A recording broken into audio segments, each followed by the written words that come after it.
How do I get out of this? There, okay. Good afternoon, everyone. This is Cody McGuire with CCIM. Thank you very much for joining our call today. We're doing another monthly chapter meeting. Thank you. So let's go ahead and go to the next slide. So today we have Jessica Moran with CoStar, who's going to present to us. You might all remember her from last year. Our forecast right around this time, we had Jessica Moran talk to us all. It's great. She has a wealth of knowledge. She can kind of give us a summary and wrap up of what's been going on in Tucson, Arizona on the CoStar side for data, which would be, I think is always, I enjoy it. So this gives me a really good idea of pulse what's going on in the market. So we appreciate having her on to present to us. Okay.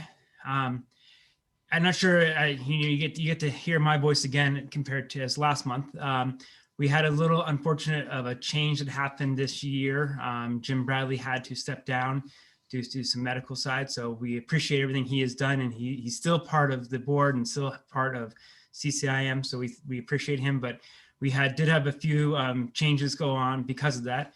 The good change, I guess, is you have me now as your president. Michelle Cunningham is now moved up as vice president. Gary Heinfeld has stepped in as our treasurer. Aaron Riggins is our secretary, and then Terry Lavery is our immediate past president. We do have several other board members and past presidents who are also on the board as well, who are helping out on the committee sides and help running the day-to-day operations with the rest of the board officers. So I just want to say a huge thank you to all of them, so you know what to change. And then also, one of our best piece resources we have is Tiffany, who keeps us online and sends you out all your emails. So thank you for all that she does and keeps us all informed. If you ever have questions, please don't hesitate to reach out to her, myself, or anyone else, and we will help and take care of and help you point the right direction. So few upcoming events beside where we have a virtual renewal class that will be on drafting for purchase and sale agreements. That'll be on February 26th with Pat Sheehan. It will be 8:30 to 11:30. It will be virtual, so it'll be a great class for you to get your credits.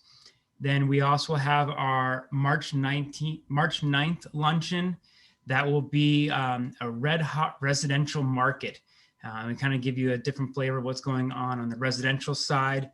We have people from R.L. Brown going to speak, and then also have Randy Aragon from A.F. Sterling as a presenter as well, and kind of get the pulse of what they're seeing in the residential market is, because as the title does say, it is definitely a red hot market right now, what's going on. And then another big event is we have on March 26th is we have our joint forecast. It will be a virtual one with IRM and the Phoenix CCIM chapters.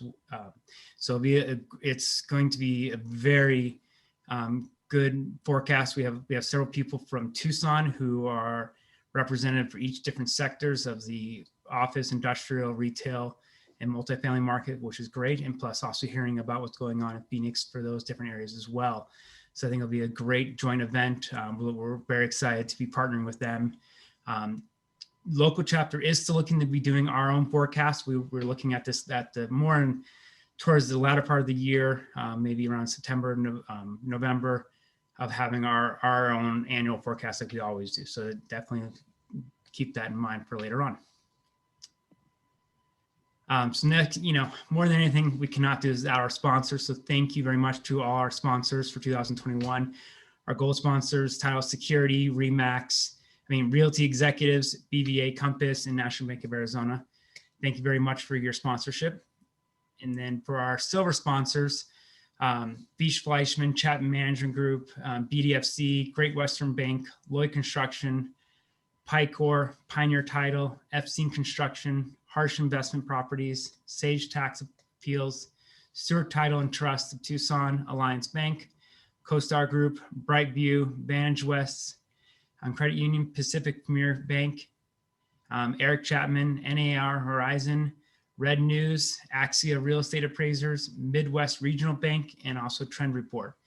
Thank you very much for your sponsorship. We greatly appreciate you. If you do not hear your name and you want to be a sponsor, we would love to take care of that for you. Please reach out to Tiffany, myself, or David Blanchette, and we'd be happy to help out and get you as a sponsor in here. And we'd love to see your names on our list of great sponsors. And thank you for all your support. What we would like to do is give it Mike Wall from Pacific Premier is asked to do a commercial, and that's one of the benefits of being a sponsor is you can do your commercial or announce who you are and give a little update about yourself on these calls, which gives you a little more exposure. So this time I'd like to turn it over to Michael Wall to do his presentation.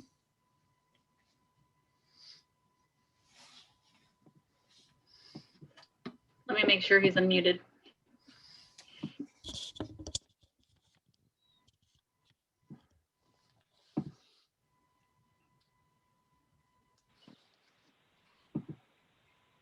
Can you guys hear me now? Yep. We can hear you now. Okay, great. Good afternoon, everybody. Haven't really got to see anyone's face in the last year or so, but good to have the opportunity. Just wanted to share a little bit about the bank and what we're doing. And you can go ahead and go to the next slide if you like. So just a little bit background. We are growing. We acquired Opus Bank, a bank out of California last year. We're now $20 billion in assets. So we are a larger regional bank. Still a small bank in terms of in terms of our resources, in terms of the relationship piece, and we're relatively flat. I'm the director here in Tucson. I have a team of relationship managers. My boss is the regional president, and then above him is the head of commercial banking. So we're a flat organization. We still have the ability to make decisions locally. And so I just wanted to share a few transactions which might be helpful to you guys to help your clients, or at least know that what we're doing out on the market, where we are actively lending. COVID obviously made an impact. We pumped the brakes a little bit like every other bank last year. But I just want to share a few transactions to show that we do have quite a bit of diversity in what we do. First one I just listed, a typical transaction, owner occupied, $885,000, 25-year amortization, 10-year term we just booked recently. The second one is a little, I don't want to say unique, but in terms of diversity, we do a lot of investor deals.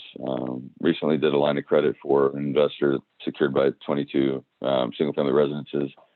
They were free and clear, and so we basically took it as collateral, and they have the line of credit used to buy a new tranche of single-family residences. And then they're going to go ahead and convert the loan to a term loan, 25-year loan, and also we'll do a new line for the new houses. So something that we have in our toolbox if you have an investor that talking about a single family being a hot market, that we're seeing a lot of that right now. And then finally we an investor deal, $1 million loan, single tenant, 25-year AM, 10-year term. We do have the ability to go on longer terms on investor deals if we have a good lease in place and a good tenant. So I just want to let you know we're out there actively lending. Love to chat with you. You can go to the next slide if you like for my contact information. But I appreciate being part of the group. You guys have given me a lot of referrals, and I hope to have a great, we'll hope we have a great 2022. I hope we have a great this year, but I'm already looking forward to next year. So thank you for your time. I don't know if you have time for questions or if that's it, but appreciate it. Thank you, Michael. We appreciate you stepping up and doing a sponsor spotlight for us. And thank you very much for your support to our chapter. We greatly appreciate that. Without any further ado, I'd like to kind of turn it over to Jessica Moran, because I know she's got a lot to present and has a lot of great information. So I want to make sure we use her time wisely and she can take care of it for it. And just so you guys all know, she is the Director of Marketing Analytics over at CoStar. And we thank CoStar for doing the presentation.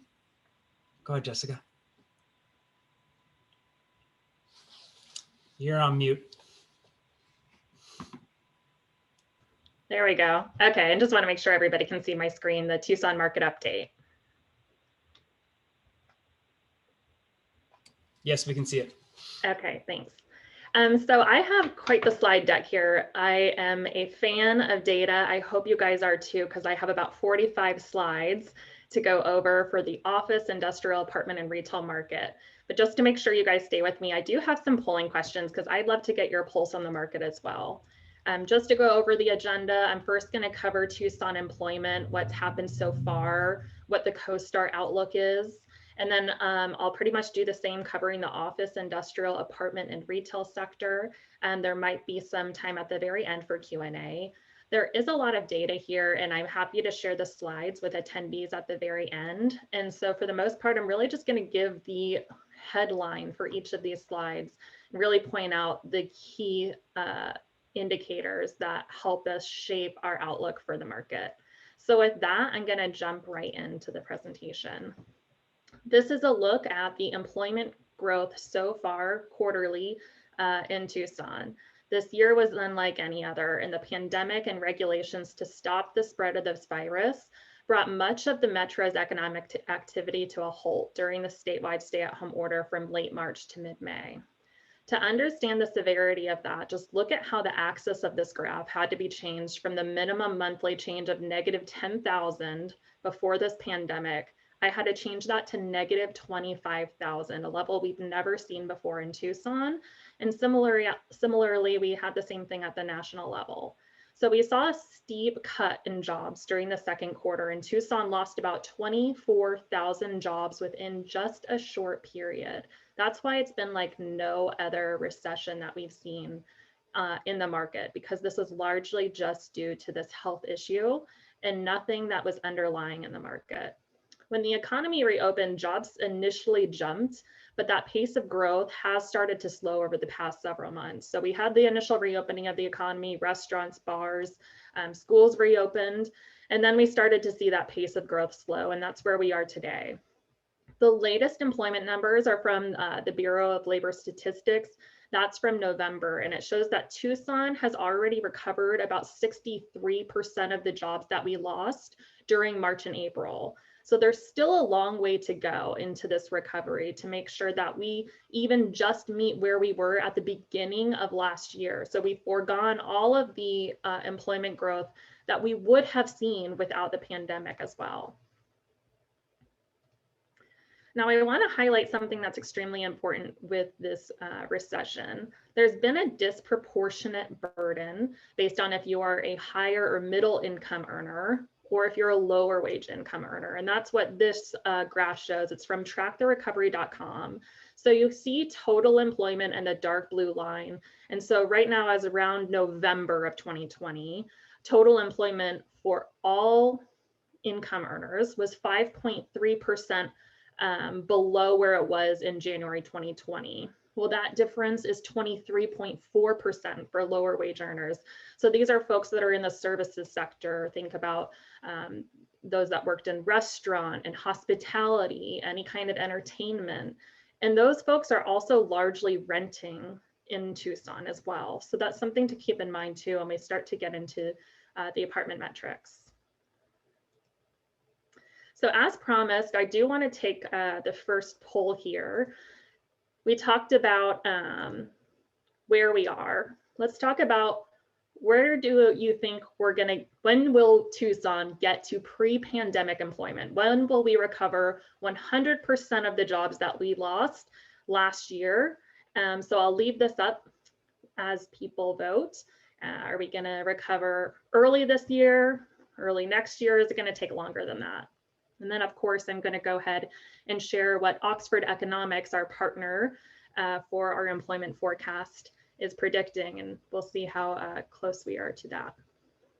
I'll just leave this up for about 5 more seconds. And I'm going to end it right here. So it looks like the majority says that we're going to see some kind of recovery early next year, 22 Q1 to 22 Q2.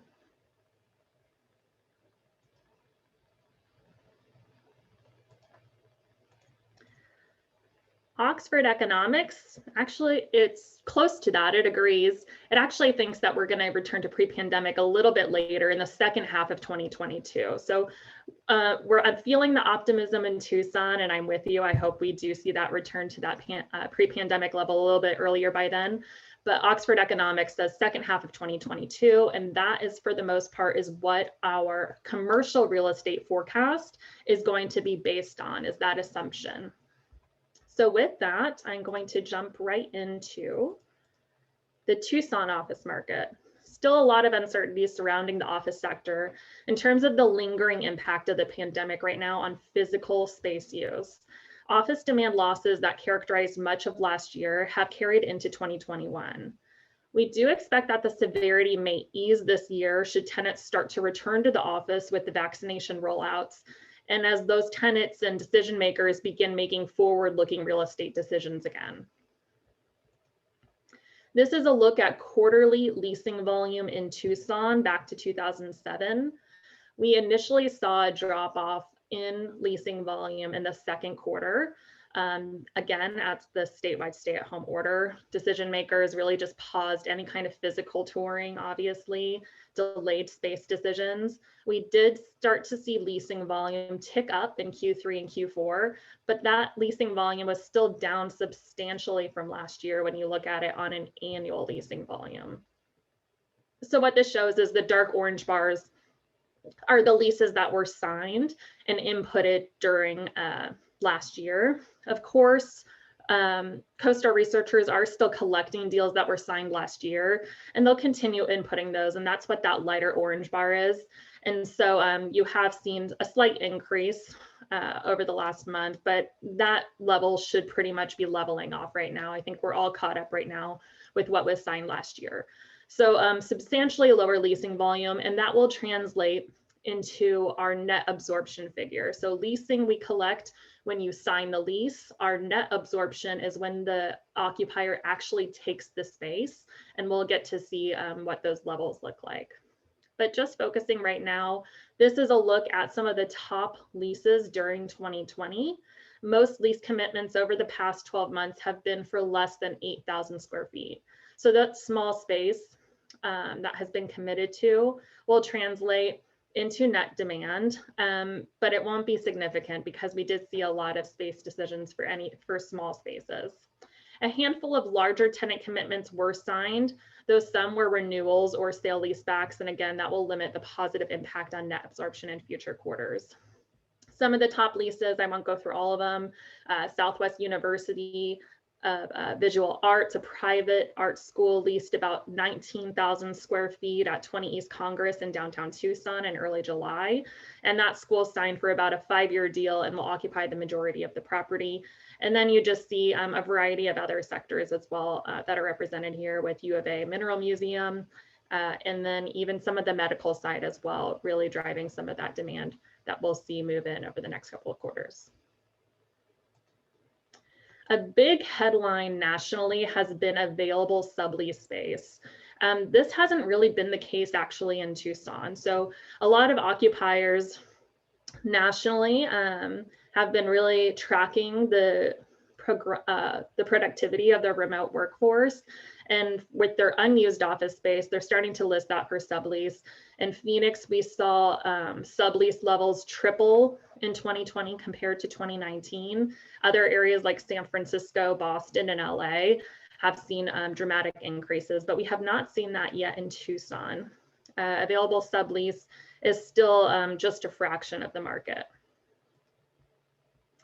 In terms of supply, demand, and vacancy, we're looking here, the blue bars are new supply, the orange bars are demand, and then our vacancy rate's at around 9.4%, which is below the long-term average for Tucson. But we did see negative net demand in 2020. That was the first year of negative net demand since 2013. So it did put some upward pressure on our vacancy rate. Companies, again, they're rethinking the use of office space, and the longer term impacts remain still unclear for the pandemic. Vacancies have lifted from 8.7% in 19 Q4 to about that 9.7% today. That's where we are as of February. So with that, I'm going to launch another poll here, and let's see what the future is for office demand. Over the next year, vacancies will they just stay flat? Will they increase by more than 20 basis points? Or do we expect that vacancies will decrease by more than 20 basis points?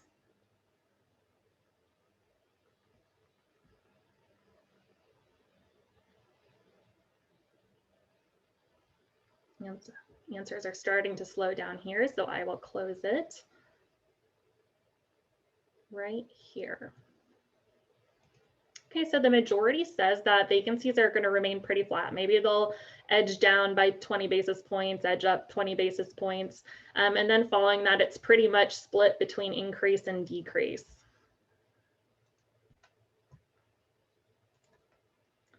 So, drum roll, this is the CoStar forecast for next year based on the employment growth forecast and based on what's coming online. And that's kind of key right here. We have about 130,000 square feet that's under construction in the metro.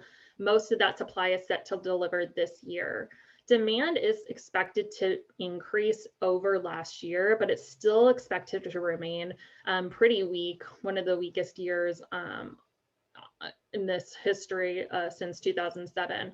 And so vacancies are expected to jump up. I said vacancies right now are about 9.7%. By year end, we're expecting vacancies to end up around 10.2%. So we do expect those to edge higher. Tucson office rent forecast still positive over the next several quarters, but we do expect rent growth to start to slow down. Landlords in Tucson have enjoyed a long stretch of rent gains since 2015. And before the pandemic, rents had already started to decelerate in Tucson. So we saw annual rent growth with stellar gains of about 5% from 2018 Q4 to about 19 Q2. And then we started to see that deceleration to about 1.2% at the end of 2019. So rent growth has been nominal since the pandemic, but we do expect to see positive rent growth, but pretty positive, but pretty flat. Average rents here are still roughly 10% below the 2008 peak, and likely we won't surpass that milestone in the near term based on this forecast. The forecast, again, being based on the fact that vacancies are going to edge higher and demand is going to fall below new supply. Looking at annual transaction volume before the pandemic, the healthier economy and a comparatively higher cap rate spurred an uptick in investor activity. But in 2020, we saw investment volume slow starting in the second quarter. It started to edge up by Q4. Most of the buyers in the market have been local or regional players, and the vast majority of transactions are for lower tier properties priced below $3 million. So on an annual basis, we do see that total transaction volume was significantly down compared to 2019, but still at held pretty good levels compared to 16, 17, and 18. So there still is perceived value in Tucson office assets among investors. Now into the Tucson industrial sector, a lot of different things happening for industrial than compared to office and retail. Really, fundamentals in Tucson's industrial market were generally healthy, despite some of the headwinds created by the pandemic. So since March, economic volatility and a curtail in consumer and business spending have taken a toll on some industrial tenants. But some segments of industrial have actually benefited from the changes in consumer behavior and the increased shift in reliance from brick and mortar to online ordering during the pandemic. So as a result, we did see demand remain pretty healthy for e-commerce and logistics industries. And the logistics sector accounts for about half of the industrial inventory in the Tucson market. Looking at quarterly leasing volume really held up pretty well in Tucson throughout the pandemic. We did see that Q2 deceleration, but not by much. But by the fourth quarter, demand really escalated in the market. And we'll see that on an annual basis, we actually ended 2020 higher than both 18 and 19 in terms of new lease commitments, which again will translate into future net absorption. Looking at some of the top industrial leases of 2020, again, you're just seeing different sectors and different kinds of tenants, which is really important for the market. But a lot of these are logistics and distribution tenants. We also have the Spectrum Plastics Group. They are a global supplier of medical device specialty components. They signed a long-term lease for about 46,000 square feet.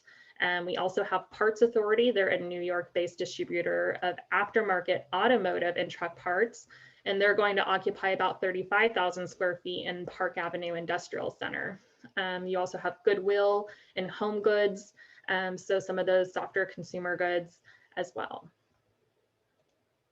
In terms of supply, demand, and vacancy during 2020, our net absorption was weaker than in 2019. Fortunately, we didn't see a lot of new supply, and that kept our vacancies extremely tight in the Tucson market. So vacancies now sit around 5.9%. That really limits space options in the market while it is driving rent growth in the future. But we've seen limited completions. A lot of that is due to the rents just don't cover the cost of developing new supply. But I do believe that we are going to see a change there. So with that, another forecast for industrial demand. We talked about the increase in leasing activity towards the end of last year. Where will industrial space demand fall in 2021? So again, the lease is different than the actual net absorption. I'm talking about what are we going to see in net absorption over the next couple of quarters. Similar to 2020, rise, fall. We are starting to see some of these answers flow in a little bit. So I will end it very shortly.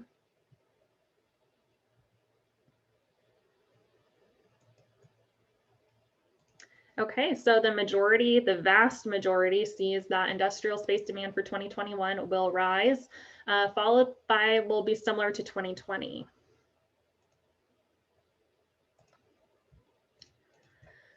So here's the forecast. Here's the forecast currently for the Tucson market is that we are going to see demand pretty similar to last year, slightly decrease. I will say right now, I am much more optimistic than the CoStar base case forecast. If you are a CoStar subscriber, you know that right now that we offer different scenarios. I would highly suggest looking at the moderate upside scenario, which will call for increased net absorption over the next couple of quarters compared to this. Even in this case, vacancies are still contracting because new demand is going to outpace a very limited supply pipeline. But again, vacancies decrease. I do expect to see demand be higher than in this current forecast. And I expect actually that the forecast will change in the next couple of weeks as we update some of our scenarios. This is a look at the industrial rent. So 37 straight quarters of positive rent growth in the Tucson market. We had about 2.5% rent growth last year. And we expect to see that accelerate actually over the next several quarters with that decrease in vacancies that is going to give leverage to landlords to continue increasing rent. Despite strong rent growth, affordability is a significant factor in the industrial user's location decision in Tucson. Asking rents right now average about $9 a square foot. And to compare, average rents at the Port of Long Beach, which is within a one-day truck drive of Tucson, are above $14 a square foot. So a significant competitive advantage in Tucson, despite the fact that we are seeing rent growth. In terms of transaction activity, investment volume has slowed since the onset of the pandemic.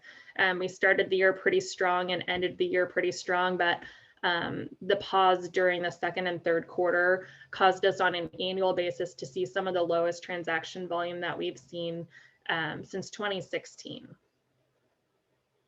I do expect 2021, the momentum that we saw in the fourth quarter of 2020 to continue through 2021, and we'll see higher levels of investment volume over the next several quarters. So jumping into the multifamily sector, fundamentals have held up extremely well in the Tucson market for the multifamily sector. Tucson fits the definition of a high demand market. It's affordable, and it's near a major and more expensive metro. And despite single family affordability, we still have very low single family inventory, so that will limit that headwind. The market has also been bolstered by federal and state stimulus and protections. So those enhanced unemployment checks went a much longer way in Tucson than they did in some of these other more expensive metros. And it really kept renters in their apartments and will continue to keep them in their apartments as well. But keeping them in their apartments is another part of the story. So most recently, the Pima County Board of Supervisors adopted a verbal motion expanding the federal CDC eviction moratorium county-wide. This is a verbal motion that expands the CDC moratorium to prohibit all evictions in the county through March 31st, 2021. We haven't seen this in Maricopa County. Again, there's still a lot of uncertainties around the eviction moratorium, who it applies to, and if the Pima County Board has the governance to do that. Both the county and the city are also receiving a combined $30 million in additional emergency rental assistance to prevent all possible evictions in Pima County. So a lot of things right now, demand drivers that are keeping Tucson multifamily market extremely healthy, but there's also some of that other help that's coming from other resources that's bolstering the market as well right now. This is one of my favorite data points throughout CoStar. We have access to apartments.com rents. And so through a direct feed, we're collecting thousands of daily rent observations in the Tucson market each day. So this gives us a near real-time look at what's happening in the market. And so we see that rents initially did drop around 1.5% from March to April during the onset of the pandemic. But the rate quickly returned to pre-pandemic levels by June. That was faster than most metros around the country, and we're seeing strong rent growth continue since then. Not all metros have recovered their daily asking rents. Some of the ones that are most burdened are your more expensive markets, like San Francisco, those on pretty much the East and West Coast. Supply and demand and vacancy for the market. So we saw one of the highest levels of net demand in Tucson last year, and vacancies tumbled to an all-time low, compressing below 5% for the market. So we haven't seen a ton of new supply, but we have seen an influx of folks renting in Tucson.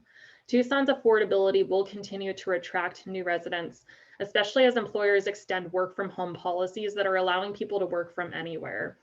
So I do expect to see strong demand over the next several quarters, but with a vacancy rate below 5%, the question is, where are these folks going to go?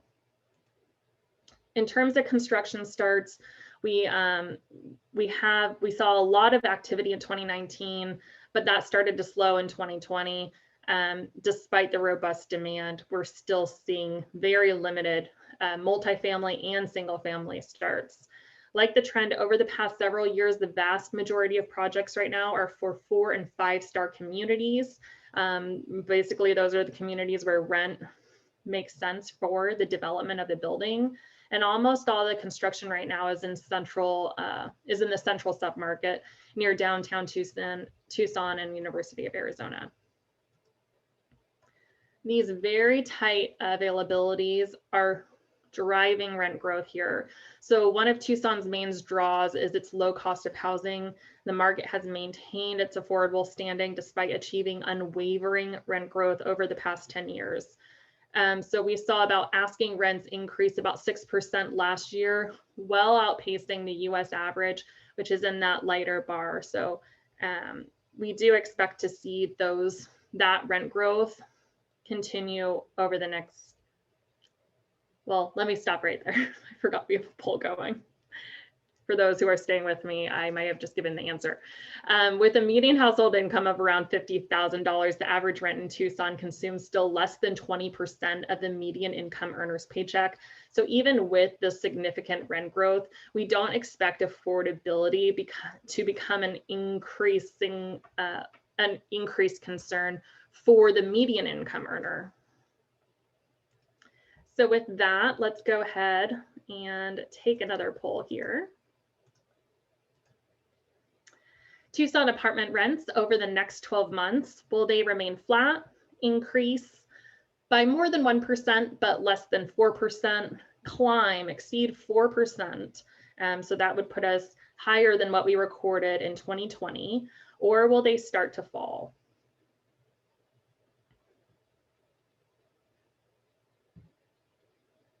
I'll give this another couple of seconds here.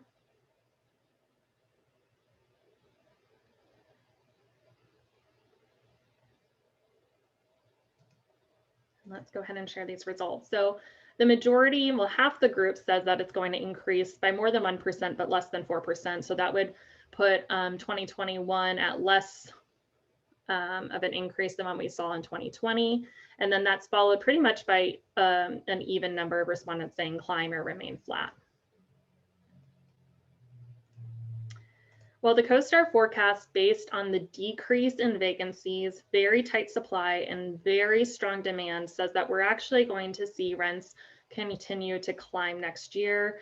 It's going to be the strongest in the first half of next year, and then that's going to start to slow throughout the middle of next year as well. But we do still expect to see strong rent gains. That's certainly going to attract more investment in Tucson. In terms of the investment scene, multifamily investment volume climbed to an all-time high in Tucson during the fourth quarter, and that momentum has carried into 2021. Investors have been following renters shifting from dense and expensive cities to more affordable secondary and tertiary markets that offer a higher quality of life. And again, that extension of work from home policies gives renters the freedom to work and live from anywhere right now, which has really benefited Tucson. In terms of just an annual look, the growing pool of buyers really drove up sales volume to $900 million for the year. That's more than a 40% increase from the previous year. And investment has really ranged from local individuals to institutional investors, though REITs continue to remain on the sidelines. So jumping into a very different sector, let's talk retail. So before the pandemic, the retail sector was already facing challenges from national store closures. We did see demand for retail, and that was really being driven by experiential and the internet resistant retailers that were driving demand. So think about trampoline houses, movie theaters, just any of those restaurants that offered the shuffleboard and the ping pong, anything to get people out and social and experience what's happening in retail. Obviously, the pandemic has changed some of those trends. First, consumer spending. This looks at overall total spending, which has recovered. We're pretty much back to where we were in terms of consumer spending levels in January 2020 compared to where we are today. But not all segments of retail spending have recovered. So we've seen a huge increase in grocery store spending. Alternatively, we're still down 30% in spending on restaurants and hotels, and we're down 50% on entertainment and recreation. So that headline number, when we see that consumer spending is back, it's not equal across which segment of retail you're in. So this is a different poll that I'm going to take. Instead of asking you to predict the future, I did come across a study from Deloitte since the pandemic that was looking at how people are getting their groceries during the pandemic. There's several different choices on here, and I'm curious how many of these modes did you use over the last year? Did you get your groceries through a grocery store? Did you order online and get delivery? Did you order online and pick up from the store? Did you use a subscription box like HelloFresh, Green Apron, Blue Apron? Some of these retailers got really creative and said, if you order a pizza, we'll throw in some eggs, milk, and toilet paper. So let's see, how many modes did you get your groceries last year? We'll keep this up a little bit longer.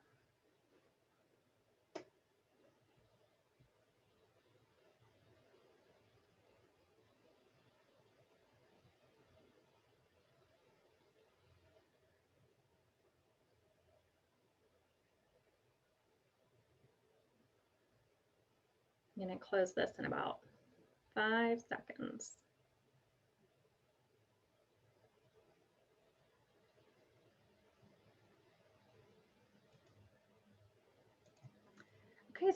So the majority of people used at least two different ways of getting their groceries. Now, the question also is going to be, what did you do before the pandemic? So the Deloitte study found that pandemic really altered purchasing behaviors and values. Price remained one of the biggest factors, but second to that, and really closely tied, was safety. And then also some values that came up on the list were time-saving convenience and stress-free availability. So between their survey, they had something called the conventional consumer that was made up of people that tend to be older, lower income. And then there was also a contemporary consumer, those that are younger families with mid to upper incomes. And so it was really that younger consumer group that have been using all channels. And so 68% of that group bought at least some fresh food online versus only about 9% for the conventional consumer. So we talk a lot about how there aren't new trends right now that really came up this year. It's really just an acceleration of trends that people want that convenience, they want options, and they want the affordability as well. And so retailers, it's not new. They had to last year. You need to adapt and be agile. And the ones who are changing and shifting to this consumer preference are the ones that are more easily surviving than the ones who are not changing their models. So with that, let's go take a look at the leasing volume. Unsurprisingly, we saw a significant slowdown in leasing throughout 2020. When we look at it on an annual basis here, 2020 deal count was down by about 25% from the previous year. And then obviously the total volume dropped to the lowest level that we've seen here when we go back to the history of 2007. But retailers still did sign new leases.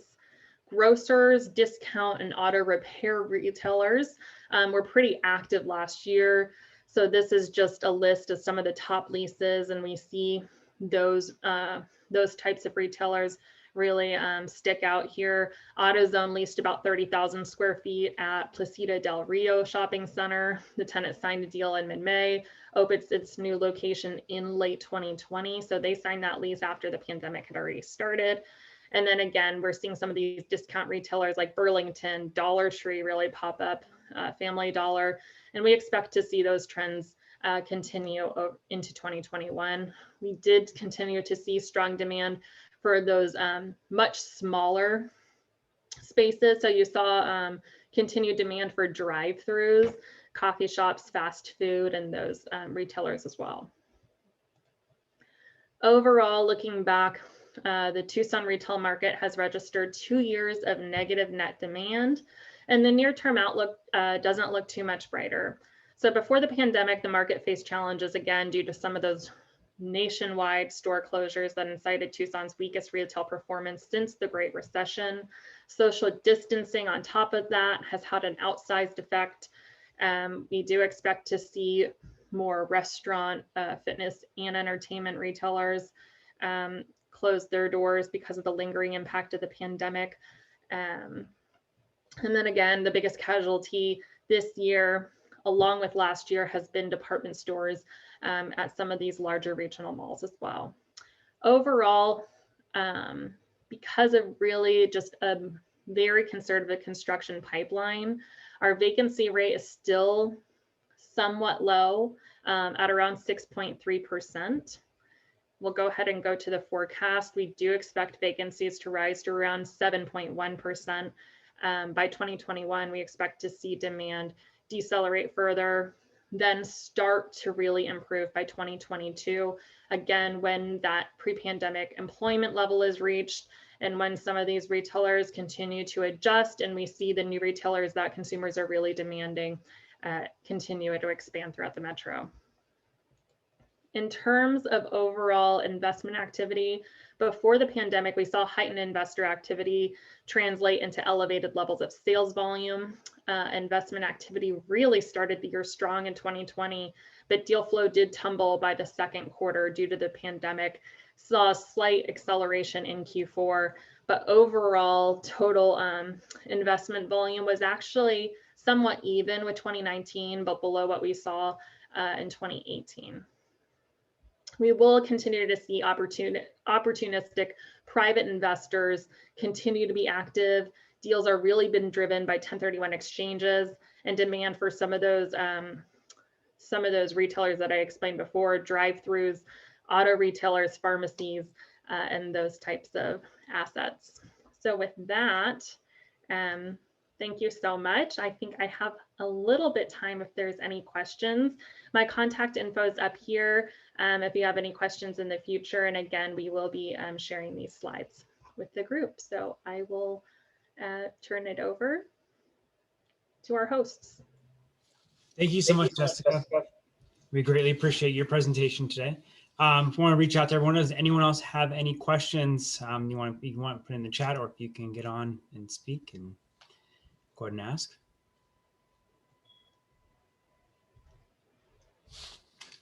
I think they can unmute themselves if they have questions. Okay.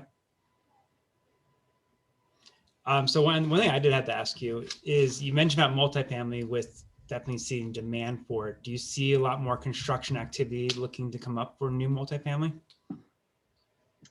Yeah, so we have seen permitting activity increase on both the multifamily and single family side. Again, the multifamily, we have some inventory that's underway. What's unfortunate is that most of that inventory is for 4- and 5-star apartments. And a lot of that demand is really for that mid-tier 2- and 3-star apartments. So there is a slight gap between the supply and demand, but still we're undersupplied in the Tucson market. And we will continue to be over the next several quarters. So we got a question in the box. What is your feeling on retail strip centers, anchor versus non-anchor centers? Yeah, so I mean, the anchors, the ones that are anchored by a grocery store and have seen strong performance throughout the pandemic, where rent collections have been much stronger. If you have that kind of anchor, we do expect to see investor activity go towards that. But really, the strongest investor activity has been for that single tenant retail property that has, the pharmacy, the auto retailer, some of those stronger performing retailers throughout the pandemic, and what people are going to perceive as being the safest bet over the next couple of quarters. Very good. What about, like, I know that we had some changes in Tucson where some grocery stores went out and, had your different change. We've also heard more of industrial coming to retail for last mile. Do you guys see any more of that coming down in Tucson, big changes like that at all? Yeah, we're seeing that nationally. And of course, that trickles down to Tucson, sometimes more slower than when you're seeing in some of these larger markets. So I don't perceive Amazon taking over all of the retail spaces. But yeah, I do some of the things that you just said. And then in addition to that, I love when people combine two words. Medtail is going to be extremely popular as well when you start to see these urgent care centers open in your traditional retail services sites. Very good. We got another question. Any gossip or movement in the conversion and repositioning of hotels to apartments, either in Tucson or Phoenix? Gossip. I haven't seen a significant amount of that activity. In Phoenix and Mesa, we saw residents turn into apartments. It's very interesting. I think there's going to be a lot of opportunities over the next several quarters with some of these struggling hospitality assets and what they're going to be converted into. And so multifamily would be the asset to easily convert into and where the demand is. But I don't have any leads. Very good. Do you see any big uptick happening in like self-storage type properties? Self-storage hasn't been something that I track here at CoStar, but just based on the influx of new residents that are coming into both Phoenix and Tucson, I obviously expect the increased need for self-storage to be strong over the next several quarters as well. Very good. Oh, wonderful. Anyone else have any more questions?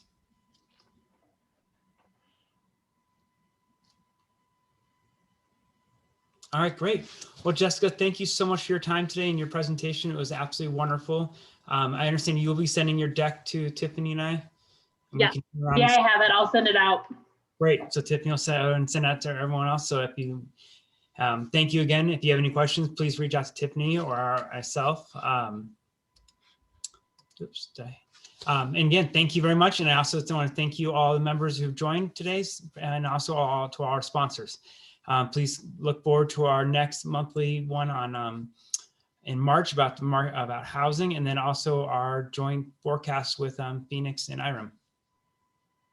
So thank you very much, everyone. Have a great day. Thank you.